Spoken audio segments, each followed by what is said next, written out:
With that in mind, members and officers, it is an extraordinary meeting, so the agenda is going to be quite different from that which is printed in front of you, substantially reduced, you'll be glad to know, rather than added to. So, with that in mind, let's get straight in.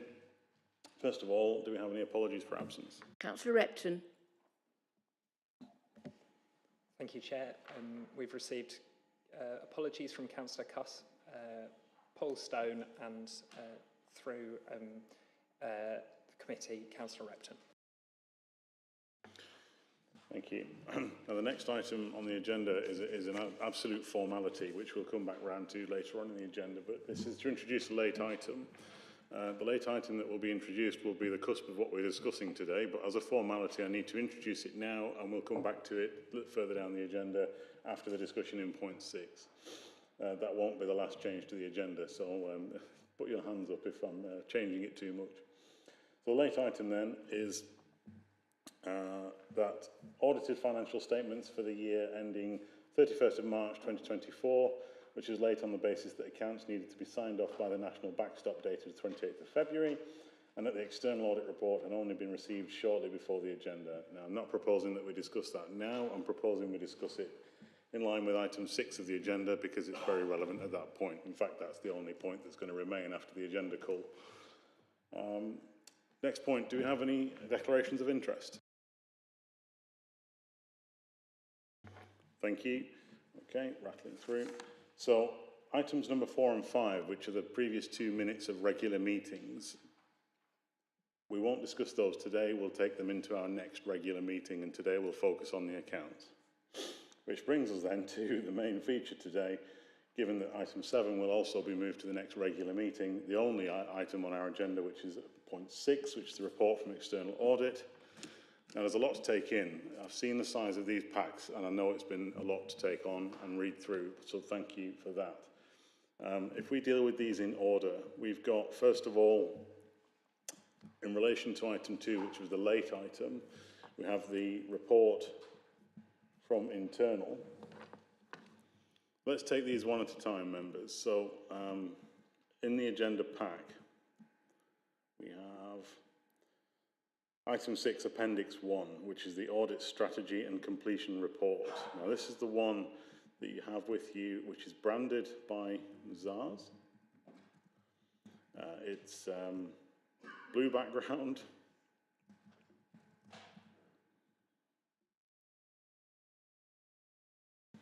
And look, it looks like that. Okay. Thank you for keeping up with all these. Yeah, that's okay. So that's the report under discussion right now. Members, do you have any questions, observations or comments?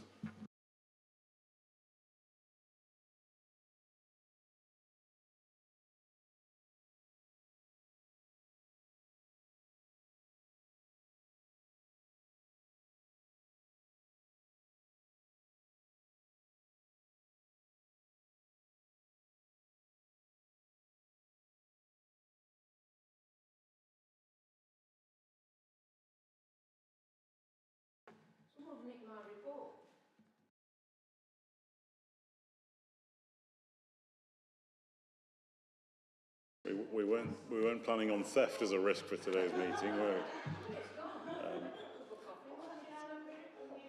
Are we? So, just to be sure then, is everybody in a position to, has everybody got a copy in front of them, or, yeah, okay, or have seen a copy? Okay. Moving on then, and we'll give you a moment to settle. Mr. Thank you, Chair. Yeah, there's a lot to take in. I think the thing that jumped out to me was the number of significant findings that were observed by Mazars, and quite a few around IT. And I wouldn't expect us to go into detail now, but I'm interested to understand whether the failings that Mazars have identified have been picked up before on internal audits or by risk management, because we've had a lot of audits that talk about access controls and reviews, and some of these play into that. And perhaps don't get a response now, but I'm interested whether there could be some sort of review to see whether these are items which have previously been identified by internal audit and or risk management and perhaps haven't been dealt with properly enough? Or are these brand new? I think when something's significant and there's quite a lot of them, that's worth digging into a little bit, would be question one. Should we go one at a time? Yeah. Would you like to respond to that? Yeah. Yes, thank you. In terms of the IT controls, they won't have been picked up by internal audit, other than the internal audit report that we had done around the assurance of the migration to the new finance system. So we did involve internal audit into that work, and we did get a significant assurance in that audit report, so we were quite pleased with that. But these are in relation to the new finance system that was introduced and the internal controls associated with that and the migration into that work. You can see from the management responses that all aspects have been dealt with. So there's one in there around privilege access to the system for a short period where a particular account had privileged access. That account has been disabled, and the activity log has been reviewed to confirm that there's been no activity within that privilege access interim period that they got around that account. And then there's some others in relation to access that we've got some mitigations in place to make sure that we do review access to the new finance system. So I think to just give committee some assurance, I think the management responses have given some context to that and some of the mitigations we put in place, but absolutely happy to do some further work on this if committee do think there's still some outstanding risks going forward. I think that's, from my perspective, that's fine then. I think what's perhaps disappointing is it's a brand new system. We haven't learnt from previous reports about getting all the access controls and things set up. That's what jumped out to me. So I think it's I don't know if that's valid or not. It's just sort of, I wouldn't expect those sorts of things to be highlighted by external audit when a brand new system's gone in. That should have been sorted out in the planning and implementation, in my opinion. Thank you. Councillor Kelly. So my final little question then, it's on the management responses. I thought a couple I thought were a little bit short, like the one on HRA revaluations. The response is a review will be undertaken. I would expect for an external audit report to say a review will undertaken and by when.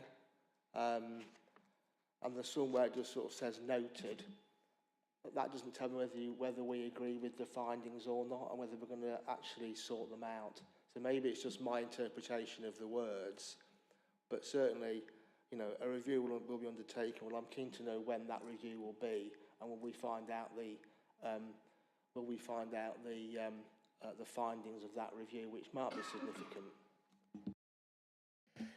So, as you can appreciate, committee, this report has sort of came to us, has been quite recently published and has come to us only in the last week. So there's a lot of work. Well, there is some work to do to understand the significance of those reevaluations and the work that we've got to undertake. So that's why the response is quite limited, because we do have to do some further work to understand you know, the scope of that piece of work associated with the review. So absolutely take on board what you're saying, and we will, you know, respond further when we've done the further work, when we've understood the context of the recommendation.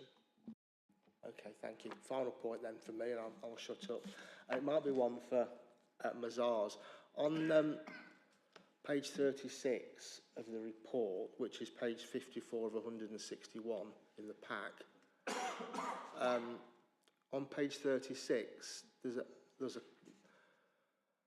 a bullet point under CIES cost of services, which is the fourth bullet point down. I don't know if you've got there yet, which says audit fee testing. A disclosure error has been raised in relation to this. See section 5. I couldn't see anything in section 5 relating to that, so I just wanted to make sure it wasn't something significant that we needed to be aware of. So there is something on page 22 it's just a disclosure error. So at the point the accounts were received, the 23-24 fee was down at 0, but Apologies, I missed that. Thank you. Always worth checking. Just before we move to you, Councillor Kerr, I realise I may have robbed you of the opportunity to present this report. Is that something you wanted to do? no, it's well trodden. You know this. It's a disclaimer of opinion that's coming. I suppose all I'd say is that picking up on those points, you can see it's a disclaimer plus. So we have done other work rather than going straight through and disclaiming, because we wanted to get ahead of certain things to help rebuild assurance going forwards, which is why you get a little bit more flavour around the report than you would normally do. Thank you. Councillor Kerr. Thank you, and thank you for this report. I actually thought it was quite refreshing to have items of insufficient control highlighted, because I don't remember seeing things like that in previous external audit reports. It made me wonder whether there was an omission from previous reports, but the explanation of it being the new software is reassuring.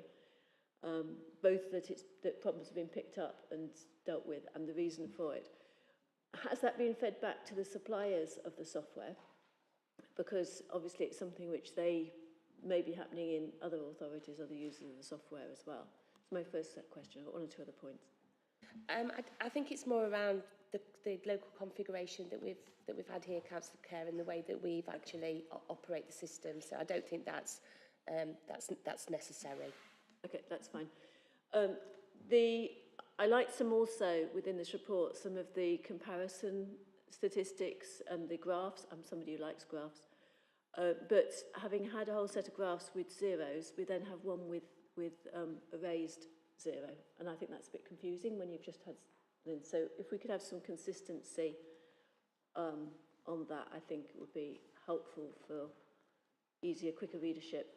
And if this is going to be reproduced ever in Appendix A, we have a duplication of a paragraph about the Russian forces entering Ukraine. But I like this format and the information in it. Thank you. I think Councillor Wright, then Mr. Sullivan. Yeah, I appreciated the easy to follow format of the report as well, so I would concur with that. But I'd like to talk about the significant findings, page 14, bullet point 4. You talk about, during the audit, you communicated a number of significant issues to management, and the one that I'm interested in is bullet 4, which talks about the waste incinerator plant at Sinfin. So I've got a couple of questions really. Is why did you pick out that particular issue amongst a whole? You know, I can understand a lot of the other issues like the backstop and issues like that, but why in particular did you pick out that as a major issue to talk to? And I suppose my second question is, was there anything out of that discussion that we as an audit and governance committee ought to be aware of? Because I don't see anything else later in the report, that whereas all the other bullet points are considered in the main body of the report, but I couldn't find anything that relates to that specific point. Certainly. So there's two halves to that. Accounting for the... this section of the report is about showing the extent of conversations we've had throughout the year. So it hasn't just been come in at the year end and issue a disclaimed opinion. The council was transparent and open with us in emerging issues around Sinfin going back 12 months or so. Accounting for the waste treatment centre is a material item in the account, so it would be appropriate that it would be on our radar to look at. We're issuing a disclaimer of opinion, which means we haven't performed that work, but it was still something we knew it would be important to discuss.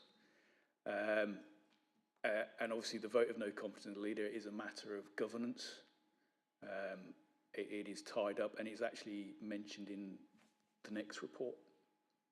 So it has no impact on the financial statements, but it would be remiss of us to not say something quite so significant had occurred at the council. Right, so no opinion on it at the moment is basically what you're saying. Yeah, thank you. Mr. Sunderland. A number of things, really, as probably you'd expect, Mark. Just starting from the beginning, I mean, you talk about what you've done, and there are a number of things that you haven't done, because quite clearly you can't do them. You can't agree they're brought forward balances and things like that. To what extent is the work on the audit completed, and to which extent is it not completed? What else have you got left to do to give a final accounts, assuming that everything coming forward is okay? What else have you got to do?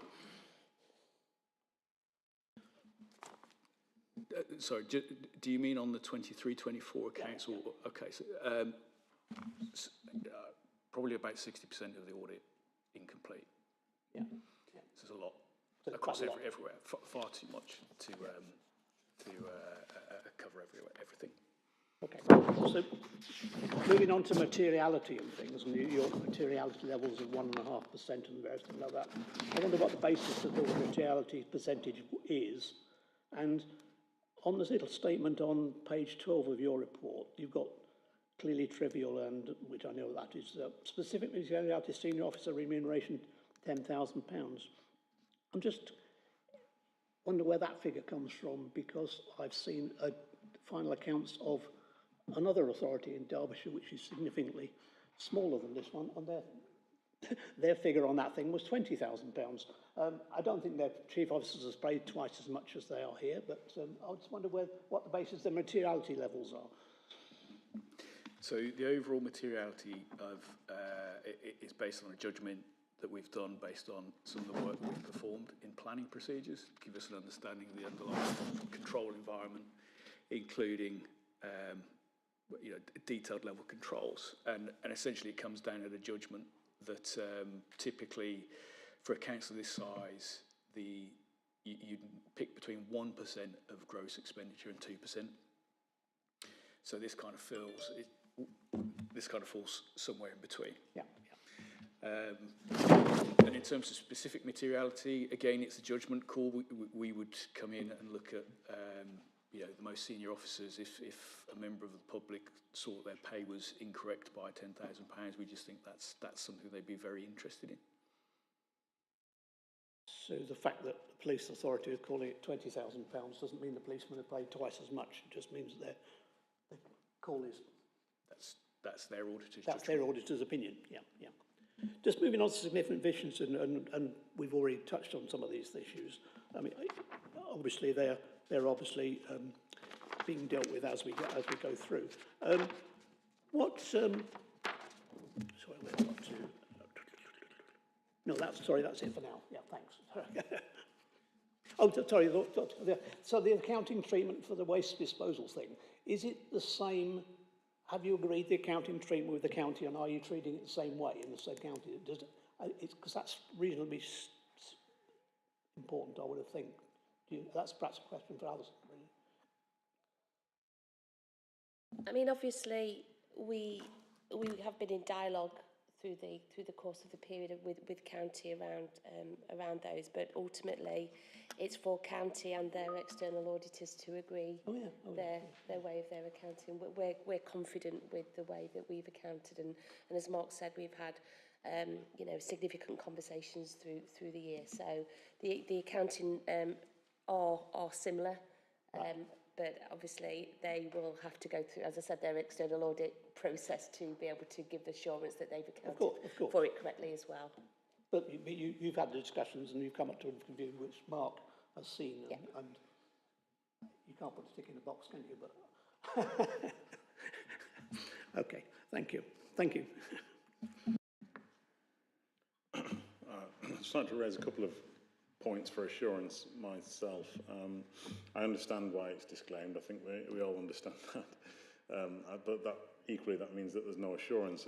I'm just hoping for some assurance right now that council can meet its future deadlines, and in going forward, we can have everything completed in a timely manner to avoid disclaimers. There's two halves of that question. There's the one half of producing accounts and running an audit process to a timetable, which we have arrangements in place for. There's a second part of getting back to a clean opinion. So I can give you assurance over, the continued working that we do around the accounts. I can't give you any assurance over when we'd get back to a clean opinion. We have not got the guidance on what that looks like yet. Okay, thank you, that's fair.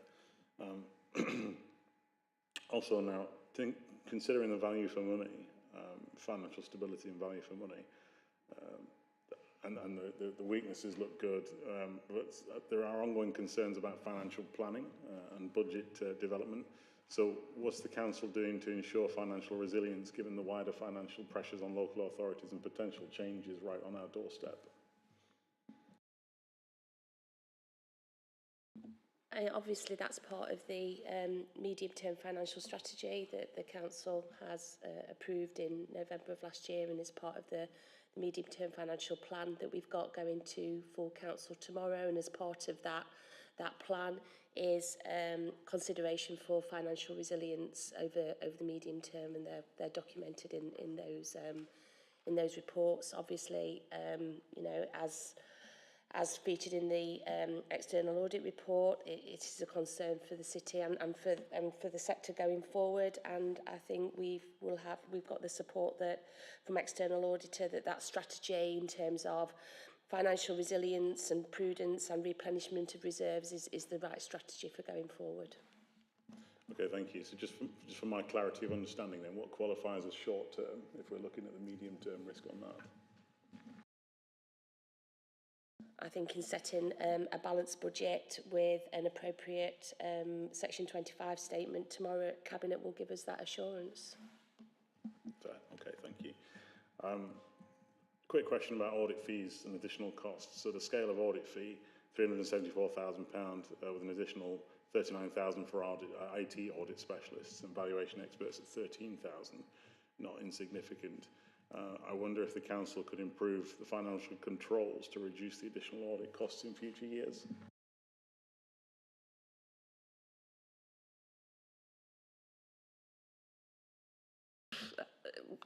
We will strive to do that, obviously. Some of these fees are obviously, the scaling fees and things are outside of our control and negotiated with the contract through the PSAA, but take on board committee's comments, and just to assure you, there are lots of adequate controls within our financials as well. So, but we will always strive to do our best.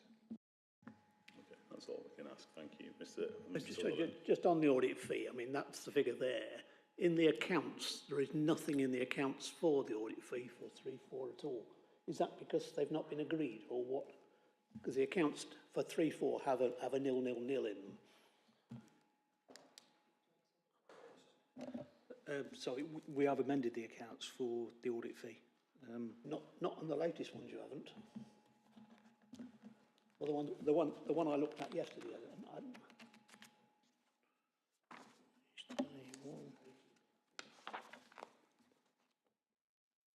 Unless it's changed in the last day or so. Just bear with me a second.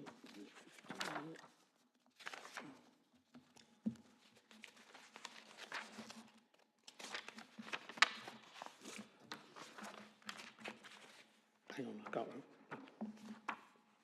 No. Yeah, sorry, that does need amending. We'd agreed to put the scale fee in for EY of 109,000 in there, so that does need to be added. So that'll be. It needs to be added into the account. Yes, yeah. So it's not there, is it? No. We had agreed to do it, but we've missed that particular issue out. I know it's sad of me, but I actually looked at your revised accounts against the original accounts and looked for differences. Yep. And I managed to spot that one, Pete. Thank you. Thank you. Do you have any more queries, comments, concerns about this report? Thanks, members. Moving on then. The next report to have a look at. You've got another report, which is 4 of them are branded. This one's called the Draft Auditor's Annual Report. It's another appendix to item number 6. I'm proposing that this is the next document that we scrutinise. So does anybody have, would you like to introduce the report first of all? Certainly. So the front page says Draft Auditor's Annual Report. It says draft until the date that we issue it. As far as that's the only thing. The only change that we'd probably put through is we just update the date in which the opinion is issued. So this is fundamentally what you would see. This being our first report for you, going forward, you'll see it follow a familiar pattern. Its purpose is to set out the summary of work that we've done on the accounts, as well as arrangements to secure economy, efficiency and effectiveness, commonly known as the value for money commentary. For the avoidance of doubt, we do not provide an opinion on value for money whatsoever. It is the underpinning arrangements for it. If I took you to, I've got page 10 of my report. Page 10 of the report says the overall summary by reporting criteria. What we are required to do is examine what's called proper arrangements for financial sustainability, governance and improving economy, efficiency and effectiveness. The report goes into what we looked at and why we believe those are adequate or not. Financial sustainability, for example, will cover budget outturn, level of reserves. There's a slight crossover between financial sustainability and governance in terms of the medium-term financial planning process and the underlying assumptions that underpin that. Governance delves into aspects such as risk management, decision-making, and the internal control environment, whereas the final aspect on improving economy, efficiency and effectiveness focuses on 3 broad areas, being partnership and performance monitoring, as well as procurement and commissioning. Should we find an area that we believe is appropriate for us to take a deeper look into, it's called a risk of significant weakness. Now that process stays live until the date we complete, so you can identify something throughout. There are nil identified for the authority, and as a consequence, there are no actual significant weaknesses in arrangements for the year ended 23-24. We have raised a couple of what we call other recommendations. Those are areas that we think would fit under performance improvement opportunities. The report then just takes you through the work that we've looked at. So there's various tables, charts, etc., that are there to support our analysis around the process for financial governance, how the medium-term financial strategy and the budget was set, the impact on the underlying reserves of the authority. We also have a look at capital expenditure and financing. We tend to look at those because particularly capital financing is an area where there are mechanisms in place that allow the accounts to be moved around, shall we say. So it is an area that we would look at. And that's called something called the minimum revenue provision, which is on page 16 of the accounts. There's also something called revenue expenditure funded by capital under statute, which again is an area that we would certainly in our first year as your auditors take a bit of a look at, just to ensure to be satisfied that there's nothing of particular concern there. Governance goes on from page 17. It covers various aspects. We have raised what we call an other recommendation. That's merely just to align itself to the work on the financial statements. It's there to support getting back on track. And in terms of improving economy efficiency and effectiveness, there's various aspects we've looked at, including outcomes of regulators, the engagement into community first by the council, and then as mentioned earlier, the waste treatment centre at Sinfin, covering what happened to that during 23 and 24, with, again, an other recommendation that says this is an area of particular focus and clearly has attracted a lot of attention, so it's important to maintain effective governance arrangements as the project progresses. There we go. That's it in a nutshell, but I'm happy to take questions. Do you have any questions, members? Comments? I'll dive straight into my notes then, but my notes have an expiry date, so I need a moment to absorb them.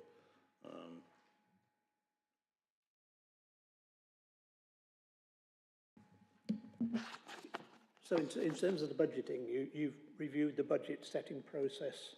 You've looked at the budget setting process. You're happy with the way it's gone. Sorry, you don't use words like happy. I keep forgetting. I think if you have no observations, that's good, isn't it? That's the best that external auditors do.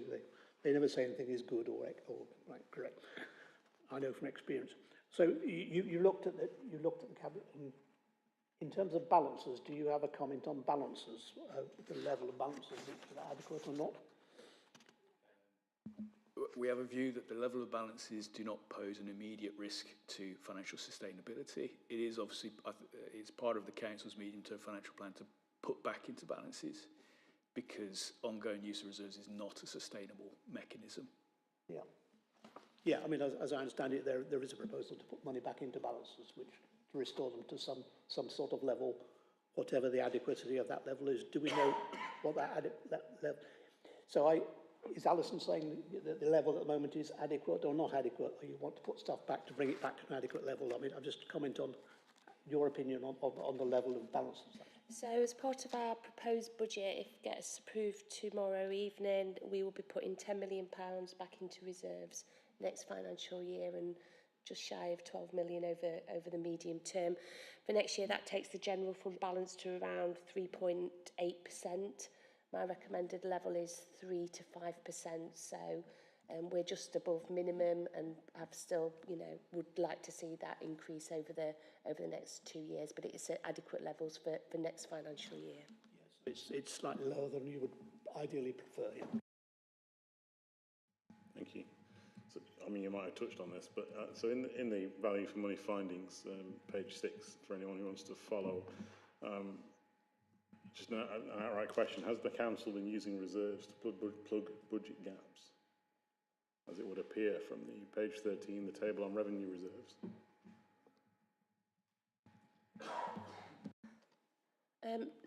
No, the main drawdown of reserves over recent years is in relation to out and a planned use as part of the budget process. Okay, thank you. And interesting to hear about the plan to increase reserve.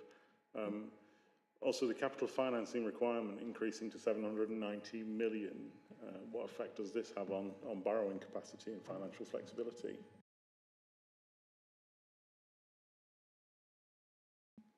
So page 15. That's on page 15. Sorry, page 15.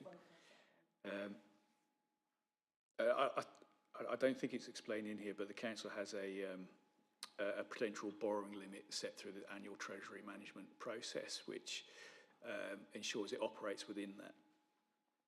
The higher the capital financing requirement, the greater amount of what's called minimum revenue provision has to be paid to ultimately pay that back over time. The council's what's called minimum revenue provision to repay that debt is on the low side compared to many organisations, which just means it's going to take a lot longer to repay. Okay, thank you. Yeah. I had highlighted, but we've discussed issues around the governance of the Sinfin waste plant, so we can move on from that. But I am interested to hear more about, on page 20, we talk about the weaknesses in adult social care governance. So what actions are being taken to address the CQC's concerns as detailed? Page 20, I'm on, sorry, now. So there was a report that went to Council Cabinet only this month on the 12th of February, which gave a detailed plan of the services response to improvements for that inspection. So I draw sort of, not being able to recite that report offhand, that, you know, I'm probably draw committee's attention to that report, but just to assure you that there are detailed plans afoot to be able to deal with those recommendations from the CQC in relation to that inspection. Thank you. Are there any more comments or questions from members? Okay, thank you. The next appendix then on the agenda, flicking between screens here. We've got one for next up for discussion is Derby City Council final statement of accounts with a picture of the council house on there. Has everybody got a copy or had a copy of this document? What about the chair? Can I? The Ernst & Young report for the years 20 to 23. Yeah, we can deal with that now if you like. In fact, it makes more sense. Thank you. So actually, instead, we'll move to that report here. Another test of members' eyesight. Just check, this did come to a previous committee with, Hassan did bring this report to, I think, the last November's committee, because the disclaimed opinion was then issued by the backstop date for December. So I'm just conscious that there's no representation from Ernst & Young here at the meeting. It's a fair point. It's a good, the report's essentially for noting, but if you've got any questions for future consideration, that's worth raising.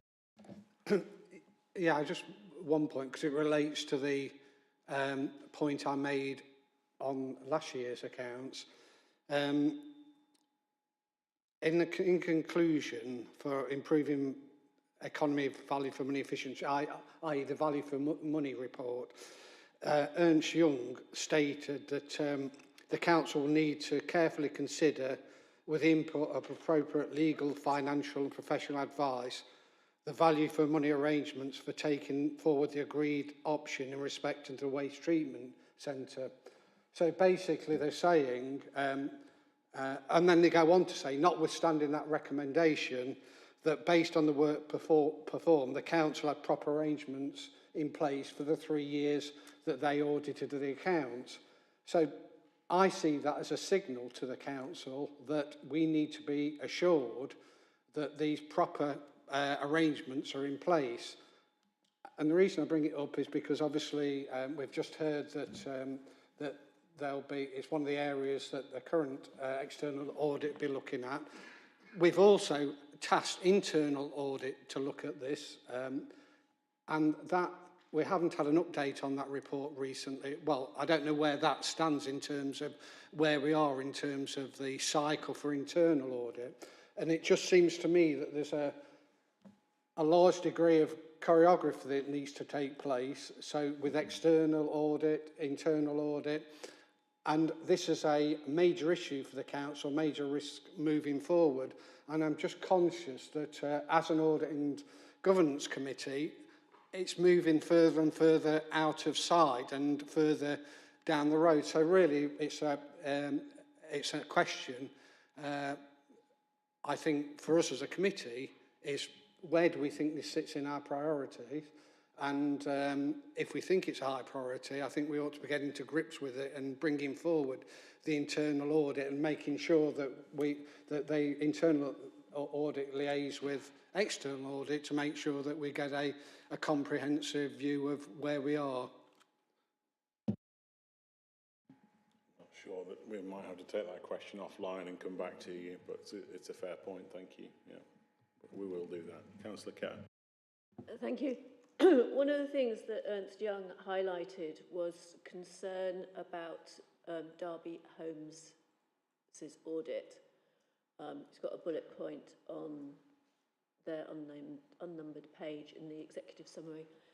We identified that the auditor of Derby Homes Limited, a material subsidiary of the group financial statements of Derby City Council, provided tax services to Derby Homes Limited The National Audit Office Guidance Note 1 outlines that the provision of tax services is a prohibited non-audit service for an audited local public body. As a result, we could not rely on the work of the component auditor. Moving forward, for us to have a clean bill of health for all our accounts, is that still going to be an issue? Or is that something that, Mazars, you will interpret in a different way? The Crow don't think there was any conflict because it was a separate part of their umbrella organisation. We have asked Derby Homes not to, in future, have that provider of those same services, in terms that will give that, that will open up that problem that we've had with previous auditors. As to how Mazars will, hopefully then it won't be an issue for Mazars going forward on the audits. I mean, it'd obviously be more sensible for Derby Homes not to do it, quite frankly. This is historic. Yes, it's historic, but it was only £1,000, and I think it was, in my view, it was immaterial. But you know, they took a very strict view on the matter, and I think it's over. In that sense, it's over and done with, isn't it? Isn't that right? Not much you can do about it now, is there? In retrospect, you could pay them £1,000 back again, get it out of the way. That would be the cheapest. I don't think it would fall within your remit, would it, in terms of retesting that work for that Mazars and EY have done? I hadn't thought about it. Chair, I assume, as Alison said, Derby Homes have been informed not to do it again, so hopefully it won't happen again. So I think, as Philip said, it's irrelevant now, really. We've learnt by this and move on. It's done and dusted, as far as I'm concerned. So I guess then disclaimed and done, right? But if you have a second thought on that, then do come back to us.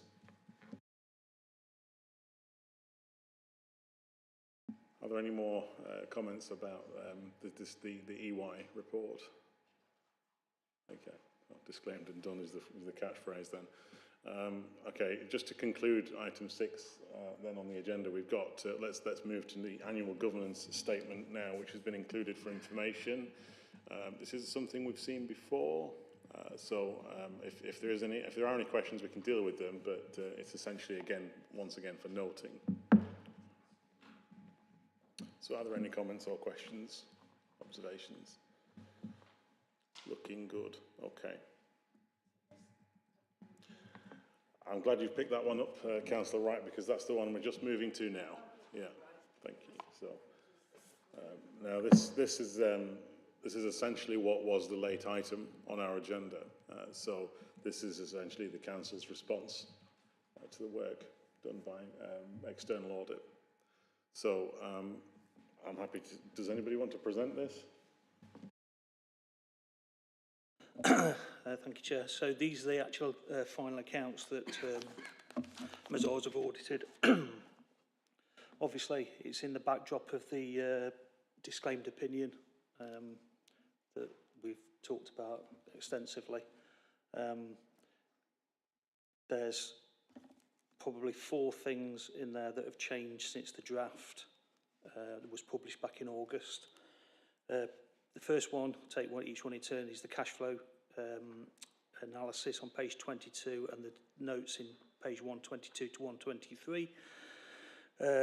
After discussions with Mazars, it became apparent that the model that we were using for constructing the cash flow statement was not adequate, and we needed to use the SITFA model, which we've subsequently done. We've acquired the SITFA model for 24-25, so that shouldn't be an issue going forward.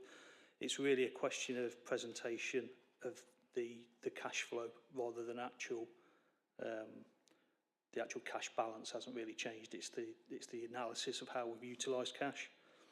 So that's been amended. The officer's remuneration note on page 111. There was an issue with some of the data in there that we've had to amend that note.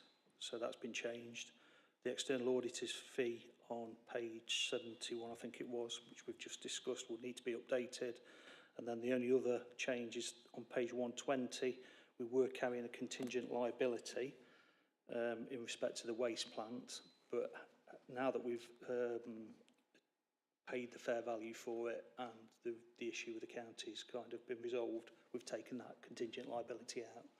And for members' information, the contingent liability is really just a nod to say that there's a potential issue in the accounts, but we can't put a value on it necessarily. I'm not sure that it's going to crystallise, so it was in there, but for the reasons I've just explained, we've now taken that out. So other than that, the accounts, there may be some typographical changes that we've done, where we've probably put the wrong financial year in and amended that, but other than that, they're the only changes from the draft published back in August. Happy to take any questions. Does anybody have any questions or comments? Mr. Sunderland. Just for the record, I went through the draft accounts and produced a list of queries. Most of the typo ones have all been sorted. I've been through and checked those. There's one or two outstanding queries, but they're just queries about amounts and why something is there which is outstanding. So I don't see that as being a big issue. I've had a quick skim through to see what differences were, and I think I've spotted those as well, Pete. Thanks. Basically, it's all to do with the cash flow and the cash flow implications of it. So there's something on page 101 about the cash and cash equivalents, but that's linked to the cash flow, isn't it? So that's a bit more there. That's the only other thing. The rest of them were just corrections, like ICB instead of CCG and things like that. So one or two bits and pieces. So the rest of them were just notes and things like that. But as far as I can see, they appear to have been done. Thank you. And thank you for Pete for sorting these things out. Yeah. Thank you. Councillor Wright. Thank you, Chair. Thank you for presenting the report. Just a question, really, for clarity. Page 15, item C, the private finance initiatives.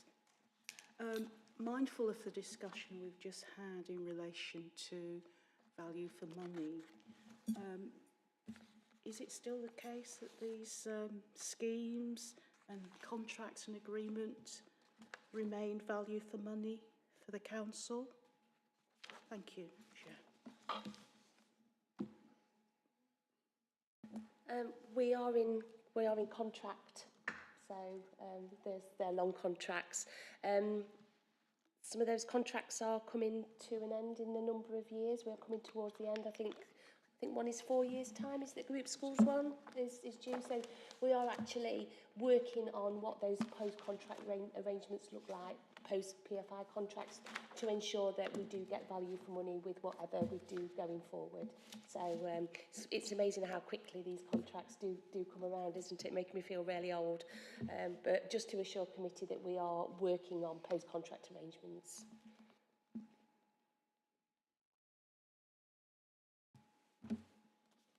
Any more observations, questions?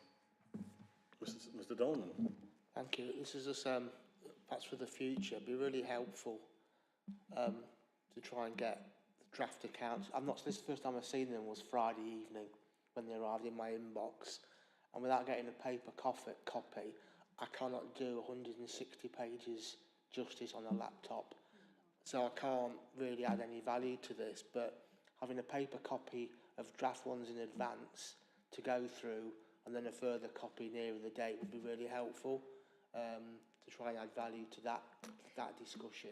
Yeah, absolutely. We'd take that on board. I mean, they were issued in August, so there's no reason why we can't send you a copy of the draft just accounts. Just to the committee, I guess. Then you're more informed. I guess a good, Then you're armed in advance. Yeah. Normally, the accounts, under normal circumstances, the draft accounts would come to audit committee when we issue the draft accounts. I think because we've had a series of backlog, we've kind of been focusing on the old ones. So as a matter of course, they would normally come to committee at draft stage with a delegation to me to approve the final ones. So I think it's just the situation we've been in, but I'm hopefully we'll make note of that for next year. Okay. And then obviously it stops currently on page 160. So you'll add on 161, will you, from Mazar's report?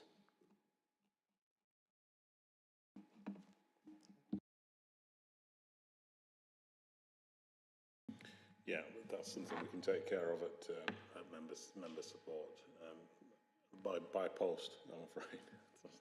Packs that thick, I imagine. Yeah. If anybody does not want to receive a paper copy, then please let us know. But I'm assuming, in the absence of a request, not to receive it. I'd have thought, Chair, that the standard for members now is to receive it electronically and, by exception, receive it on paper. And I think that should be the same for this. Yeah, we can go that way if you like, but that, I think that would be consistent with what member services do. I've found discovering how to use my electronic pen really useful for papers electronically. Thank you. So, okay, we'll flip that around then. Make sure if you do want a paper copy that you let member services know about that in good time. Done for a number of years. I've requested a copy, so it's the way forward. And I don't have the equipment to be able to electronically scan it. Thank you. So that concludes the late item.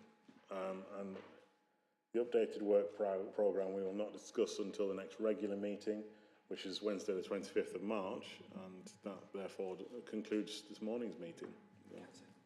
There are some decisions to make just to formally approve, I believe, and to make the decision to delegate the authority to... Yeah, fair. So the wording does require us to make decisions. So we, and on the item 2, it's on here. So, Oh, hang on. So we can draw attention to 2.1 of... apologies, members, this is a slightly evolved version. So it's to approve the audited financial statements, then to delegate authority for final approval to the Director of Finance, and then to note the Section 151 officer will sign off with a letter of representation once the audit. Sure, yeah, okay, so you may have them in front of you. I didn't, apologies. So the items, just to make sure that we're all comfortable with to go forward, are number 1, to approve the audited financial statement for the year end 31st of March 2024, subject to any further changes required by the external auditor in the meantime. To delegate, we'll deal with them as one matter. To delegate the authority for delegate authority for final approval of the financial statements to the Director of Finance, which is a Section 151 officer. And finally, to note that the Section 151 officer will sign the letter of representation once the audit is complete and the accounts are signed off. Are we all satisfied with those actions? Yeah, thank you. Yeah, thank you for reminding me. Okay. That genuinely does then conclude our matters this morning. Thank you very much for attending and for your input.